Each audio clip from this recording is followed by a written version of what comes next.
feet in inches, inches only, centimeters, or meters.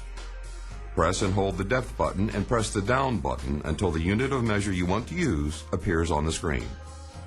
A battery icon on the right side of the display shows the locator battery level. 3 segments mean that the batteries are at full power. To see a percentage of battery life remaining, press depth and frequency. Battery strength affects accuracy when locating. Be sure your batteries are at full strength before starting each location job. We'll begin with camera location. Before pulling the camera from the reel, remember to release the reel brake. If the pipe is large enough, be sure to use a trap skid. It protects the camera head from abrasion and helps it slide around traps. If the pipe is larger than 4 inches in diameter, you should use the optional skids for 6, 8, and 10-inch lines. Push the camera into the drain and continue sliding it forward down the line. The camera shows you the type of pipe, clay, cast iron, or plastic. It shows you if the pipe is cracked or clogged with tree roots. Once you see the trouble area, now it's time to locate it. It's much easier to locate a camera when it's closer, within a 10 to 20 foot radius. So start the location process by pulling the camera all the way back. Then push it into the line only 5 to 10 feet from the drain opening.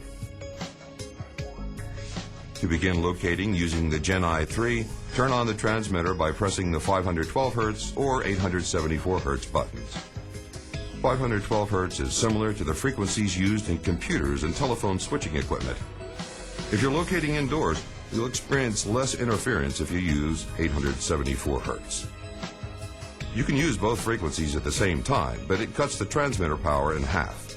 It's better to pick one frequency to get the maximum power from the transmitter.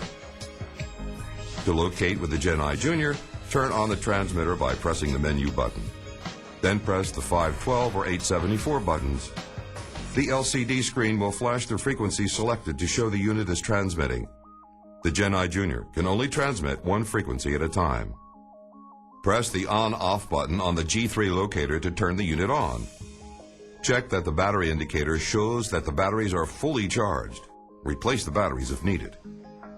Make sure the locator is set for the same frequency as the transmitter by pressing the frequency button until the desired frequency appears in the lower right corner of the display. Press the antenna select button so that the indicator points to Twin Peak on the left side of the display. Press the up button once to automatically adjust the locator's gain for maximum sensitivity. Now, hold the locator blade vertical to the ground with the flat edge parallel with the presumed lay of the pipe. You can confirm the direction of the pipe by rotating the locator. The signal strength will be the strongest when the blade of the locator is in line with the pipe. Start from the point of the drain opening. Slowly move the locator forward and back and side to side.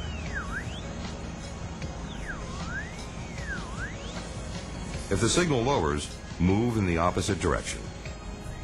Continue in the direction of the strongest signal until the locator indicates a maximum of 100. That means you're getting closer. Press the down button one time and the locator will automatically reset to approximately 50%. Continue moving the locator back and forth. Remember to keep the blade of the locator vertical. Watch the bar graph and listen to the audio signal. Move the locator towards the strongest signal, lowering the gain as you narrow your search until you're over the strongest signal response. The camera radiates 2 signals, the peak signal and a lower strength outer marker or beacon, commonly called a ghost signal, in front of and behind the camera. It lets you know you're getting close. The ghost signal can be mistaken for the wrong location of the camera. When you're getting close to the camera, be sure you're not tracking the wrong signal by pressing the down button to lower the gain. Continue looking along the path of the pipe until you receive only one signal. When you receive only one signal in a 1 square foot area, you've located the camera.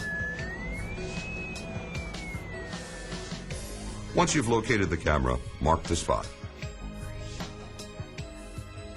Then push the camera ahead another 5 to 10 feet and start the location process again. Mark the spot of each location. When you're done, you will have successfully and easily traced the length of the pipe all the way to the trouble spot you were seeking. Now that you've found the trouble area, you can easily find out how deep it is with the push of a button. First, reconfirm the exact location of the maximum signal. Hold the locator vertical with the tip of the blade to the ground and press the depth button. The locator will display the depth of your target in feet or meters. What's next? Practice. Keep practicing, and soon you'll find yourself to be an expert. Be sure to consult your operating manual for general care of your locator. If you have questions, you can always call the Drain Brains. General Pipe Cleaners, the toughest tools down the line.